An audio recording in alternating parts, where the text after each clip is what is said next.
혹시 이런 설렘 아닙니까? 만약에 물어보지 마. 그거 물어보지 마. 물어보지 마. 내가 총리를 할 수도 있지 않을까?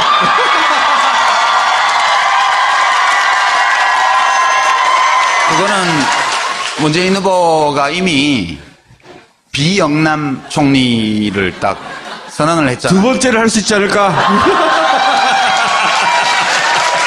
그거 안 하시려고 어디 사회이사 가시지 않으셨나요? 아, 우리 보혜양조. 예.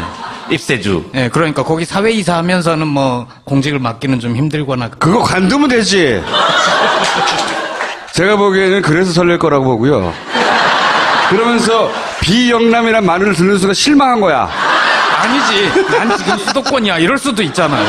생각해보고 예전에 노무현 대통령 때는 저도 그랬는데 노무현 대통령을 당선시킨 것으로 지지자들이 할 일이 다 했다고 생각했어요, 그때. 왜냐면 1년 내내 이 우여곡절이 있었기 때문에 당선 순간에 할 일을 다 했다. 그렇게 생각했거든요. 근데 이번에는 상황이 좀 다른 것 같아요. 서로 문재인 후보가 당선이 되더라도 처하는 환경은 박근혜 정부가 남겨놓은 그대로 안에 쏙 들어가는 거잖아요. 당선 직후에 한 2, 3개월간 닥친 어려움 혹은 문재인에게 투표한 사람들은 다른 사람들은 뭐 그렇다 치고 투표한 사람들은 뭐 어떻게 해야 되느냐 이런 거에 대한 생각을 해보셨어요 한번? 뭐 그거까지 뭐 제가 뭐 답을 내야 되는 건 아닌데 다만 인수위가 없이 취임하는 문제 그거는 이제 어려운 일일 수도 있는데 좋은 점도 있을 것 같아요. 어떤 점이 좋습니까? 그 이제 인수위 70일이라는 게 우리 맥주 마실 때요. 저는 술을 잘 못 먹긴 하지만 맥주는 뭐예요? 첫 잔, 첫 목넘김 그게 왔다라며요. 세상에서 가장 맛있는 음식이죠. 네. 근데 인수위 70일이면 맥주 김이 다 빠지는 기간이야 이게. 새 정부에 대한 기대 이런 게 벌써 인수위 단계에서 뭐 인수위 내부의 불협화음 뭐부터 시작해서 권력 암투 뭐 이래갖고 취임도 하기 전에 김이 다 빠지고 취임해요. 근데 이번에는 프레시하게 바로 취임을 하잖아요. 바로 취임을 하면 그날부로 청와대 전부 사표야 지금. 그리고 새로운 비서실장 청와대 수석 바로 임명이잖아요. 일단 새로운 총리 지명자가 나오면 이제 새로운 인수위법에 따라서 장관도 제청할 수 있잖아요. 그 다음에 정부의 차관들 다 바뀌는 거예요, 바로. 장관은 지명 절차가 있으니까 한 달 걸리는데 차관은 청문회도 없고 하니까 바로 바꿀 수가 있어요. 그러니까 이게 우리가 막 무더위 속에서 오랫동안 걸어와서 땀범벅이 된 상태에서 맥주 딱 땄는데 첫 모금이 시원하게 넘어가야 되잖아요. 그런 점에서 보면 인수위가 없다는 것이 이런 청량감을 주는데 예를 들어서 봐요. 뭐 인수위 있으면 그거 못하는데 바로 강정마을 주민들을 상대로 한 구상권 청구 소송 취소해 라고 국방부에 바로 할 수 있잖아요. 이제 그런 거는 저는 좋은 점이라고 봐요. 근데 정말 우리가 처음으로 정권 교체를 해서 청와대 경내 지도도 모르고 이런 거 같으면 모르겠는데 다 알아 이미. 네, 다 알아요. 그리고 뭐 공직사회가 말을 안 들으면 어떡하냐. 천만에요. 지금 국민의 정부, 참여정부 10년 거치면서 각 부처를 경험한 인재들이 많아요 이미. 이쪽 현재 야권 진보진영 쪽에. 하루면 다 파악해요 거기 지금 그동안에 뭔 일이 있었는지. 그러니까 뭐 그런 거는 걱정을 할 필요가 없고요. 다만 제가 좀 불안해하는 거는 뭘 걱정하십니까? 이제 아까 우리 총수도 말씀을 하셨는데 대한민국 아무것도 바뀐 게 없어요. 그 사람들은 이제 야권이 집권을 하면 권력을 잡았다고 생각하는데 그게 아니에요. 정치 권력만 잡은 거예요. 언론 권력 그대로 있죠. 재벌 경제 권력 그대로 있죠. 그 다음에 그 기득권층을 중심으로 이 광고 시장 이거 통해서 언론하고 유착되어 있는 재벌들 거기서 나오는 돈 받아먹고 프로젝트 하는 지식인 집단 그대로 있죠. 다 그냥이에요. 청와대만 바뀌는 거예요. 그렇죠. 그래서 이게 그냥 무슨 개혁한다 해서 순순히 협조하지 않아요. 취임하는 그날부터 한국 사회는 복잡한 사회고 여러 측면의 권력들이 있는데 딱 청와대 권력 하나만 바꾼 거기 때문에 바뀌더라도 바뀐다는 전제 아래 아니 뭐 1번이나 5번이 된다는 전제 아래 국회에도 과반수가 안 돼요. 그러니까 일제히 반격하기 시작하면 금방 입지가 짜부라들 거라고 봐요. 근데 또 어떻습니까? 진보 쪽은 진보 지식인들은 언제나 권력과 거리를 두고 고고하고 깨끗하게 지내야 되잖아요. 아무리 내가 진보적인 정권이라 하더라도 내가 진보 지식인이라도 지식인은 권력에 굴종하면 안 되지. 이래갖고도 사정없이 깔 거라고. 전에도 그랬잖아요.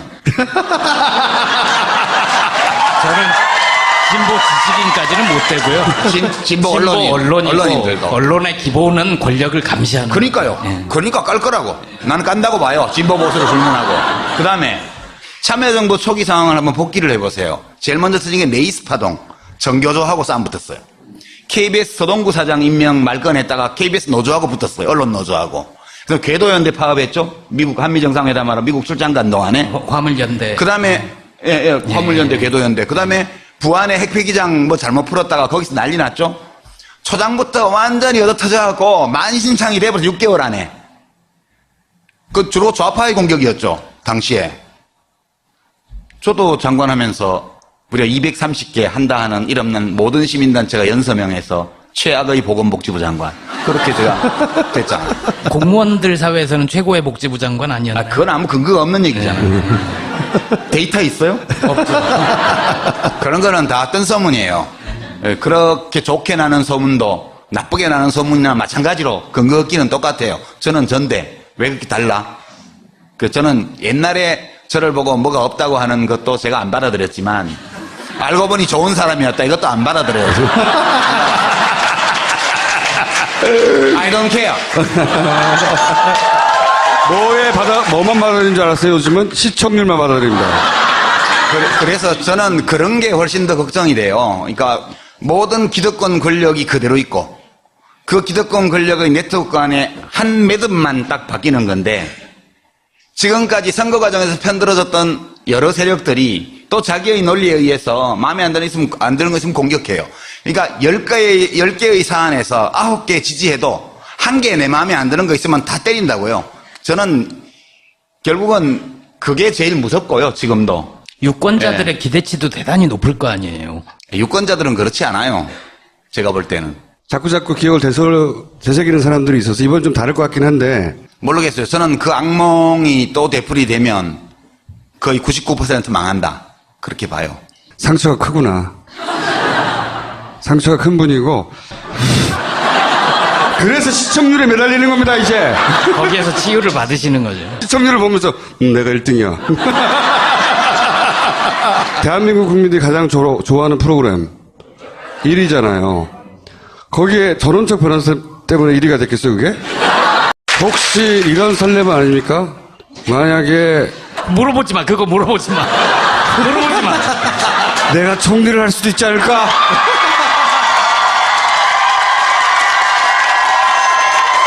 그거는 문재인 후보가 이미 비영남 총리를 딱 선언을 했잖아요. 두 번째를 할 수 있지 않을까? 그거 안 하시려고 어디 사회이사 가시지 않으셨나요? 우리 보혜양조. 예.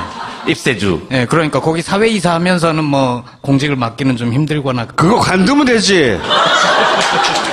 제가 보기에는 그래서 설렐 거라고 보고요. 그러면서 비영남이란 말을 듣는 순간 실망한 거야. 아니지. 난 지금 수도권이야. 이럴 수도 있잖아요. 생각해보면 예전에 노무현 대통령 때는 저도 그랬는데 노무현 대통령을 당선시킨 것으로 지지자들이 할 일이 다 했다고 생각했어요, 그때. 왜냐면 1년 내내 이 우여곡절이 있었기 때문에 당선 순간에 할 일을 다 했다. 그렇게 생각했거든요.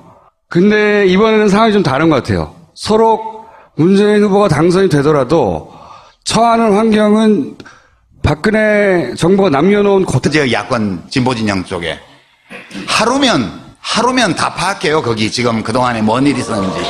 그러니까 뭐 그런 거는 걱정을 할 필요가 없고요. 다만 제가 좀 불안해하는 거는 뭘 걱정하십니까? 이제 아까 우리 총수도 말씀을 하셨는데 대한민국 아무것도 바뀐 게 없어요. 그 사람들은 이제 야권이 집권을 하면 권력을 잡았다고 생각하는데 그게 아니에요. 정치 권력만 잡은 거예요. 언론 권력 그대로 있죠.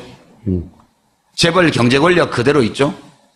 그 다음에 그 기득권층을 중심으로 이 광고 시장 이거 통해서 언론하고 유착되어 있는 재벌들, 거기서 나오는 돈 받아먹고 프로젝트 하는 지식인 집단 그대로 있죠.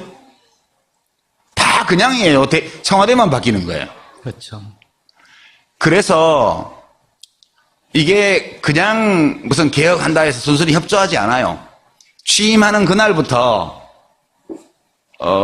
한국 사회는 복잡한 사회고 여러 층의 권력들이 있는데 딱 청와대 권력 하나만 바꾼 거기 때문에 바뀌더라도 바뀐다는 전제 아래 아니 뭐 1번이나 새로운 비서실장 청와대 수석 바로 임명이잖아요. 일단 새로운 총리 지명자가 나오면 이제 새로운 인수위법에 따라서 장관도 제청할 수 있잖아요.